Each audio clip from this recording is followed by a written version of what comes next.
Yes, I mean, we have to, as the academic skills team, there is a lot we can provide, a lot to give to students. But again, the service needs to be understood carefully.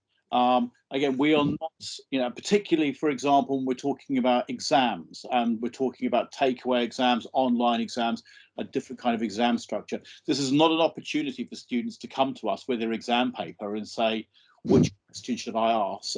Should I answer? I've written my exam question. Do you think to pass? There's a very kind of strong line in the sand of the things we won't do. We won't do your work for you. And we won't proofread your work. A lot of students come to us for proofreading. We won't read through an essay from beginning to end and then tell you where all the weak points are, because then it's kind of not your work. It's a collaborative piece of work between me and you, and that's not really what we're here for. We're here to get the best out of you. So that's kind of a kind of an inverse answer. There are things we won't do, and we stop short from and for example, it's your tutor's job to read your work, and your tutor will then give you feedback and a grade, and hopefully you will act on that, and it will improve your subsequent work. But we are not a way of short-circuiting that. We won't read and evaluate your work for you and say, oh, yes, here's all the problems with it. Here's what I would do to correct it, or here's the kind of grade I would give it. That way lies madness. So be careful not to expect that. Having said that, academic work involves, there's a game to be played in all activities. There are rules to be adhered to, there are protocols to be adhered to, and there's no reason why a student necessarily ought to understand, certainly at the beginning, what it means to be critical, what it means to be analytic. There's no reason why a student necessarily ought to be able to interpret a tutor's feedback. They may be with the best will in the world, and people like myself have been tutors for years, may well provide feedback, which may well use a whole bunch of codes that we're used to using, code words and phrases and so on, which perhaps a student doesn't understand. So we can help as an academic skills team. We can help you interpret that. If your tutor is saying this about your last piece of work, then this is what we think you ought to be doing to address that.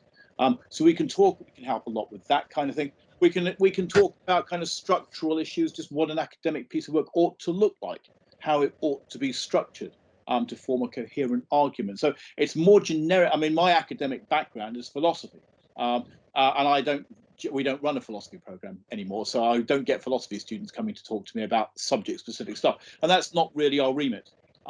So we will get, our medical students, we'll get nursing students, we'll get teachers. I see a lot of teachers, I get a lot of kind of, architects and so on, all coming along. I am not in a position, nor the rest of the team are in a position to be able to speak about subject-specific material, but we can tell you whether or not you've understood the question. Maybe how many parts, where is the focus of the question? Have you kind of divided it up, and are you answering the entire question? Have you thought about that? Are you referencing your work effectively here? And there may well be times where we'll have to say, we'll provide you with some questions which you then have to go back to your tutor for. So it's those sorts of things that I think a lot of students find very helpful.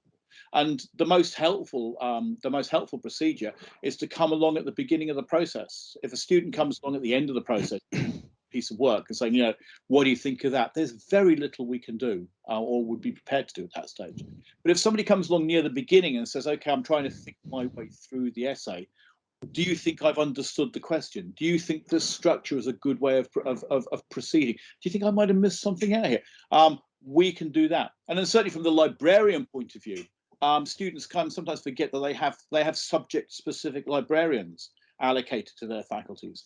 So if they're trying to put together a literature review, trying to understand where to find the best sorts of online and offline resources, booking to see an academic support librarian is a brilliant first move, because they will be able to show you what kind of search parameters you ought to be kind of employing, what kind of databases will be the best ones to be employing. So you can kind of you can cut to the chase. You can kind of not waste your time. You can maximize your time, maximize your kind of resource gathering, and then get on with the work.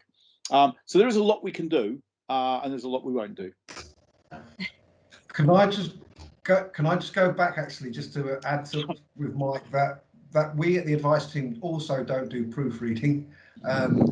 We don't actually deal with areas of academic judgment. So sometimes we do get some students who come to us and say to us, look at this piece of work. What do you think of it? I mean, that's not what we do. We're there to advise them in terms of like extenuating circumstances, how to put in an appeal, but not anything to do with academic judgment. So, I mean, I'm just actually thinking about that because of what Mike just said. Absolutely. I mean, what we would do is we would advise students on techniques for proofreading their own work, so that they can then come with specific questions. And a lot of the time, when students are saying, "Oh, you know, I want my work proofread," they miss the point of what academic reading is about. I mean, the kind of nuts and bolts of kind of vocabulary and grammar, for the most part, Word will take care of that for you, for the most part. But you know, proofreading your work in the sense of just double checking, make sure that you've not made any unsupported claims, make sure that your evidence base is kind of up to date and kind of reliable. So proofreading for academic coherence and academic kind of authenticity, that's what we're, you know, that's kind of, and sometimes students kind of think, oh gosh, hadn't even occurred to me. I was just looking to see whether I'd spelt the words properly. It's kind of trivial at this stage. We want you to express yourself as clearly as possible. But, you know, there are marks to be, you know, lost and won by just making sure that when you run through your work, you put the right reference at the end of the paragraph, or you've actually made sure you put your quotation marks in the right place, or you know, you're using up-to-date versions of the text that you're referring to, and not something that's 10 or 20 years out of date.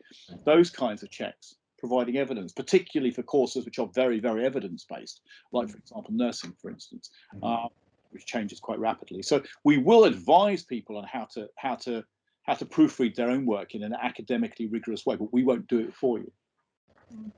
And Mike, actually, just one quick question. Actually, are math students, do they come to the academic skills team, and can you actually help them? Right, that's a very good point. The academic skills team can help them because we have a relationship with the maths department, and the MASH team, the maths stats team, have run regular one-to-ones under our kind of umbrella. When we're open for business, they provide those actually in the libraries in Stockwell Street, wherever at Avery.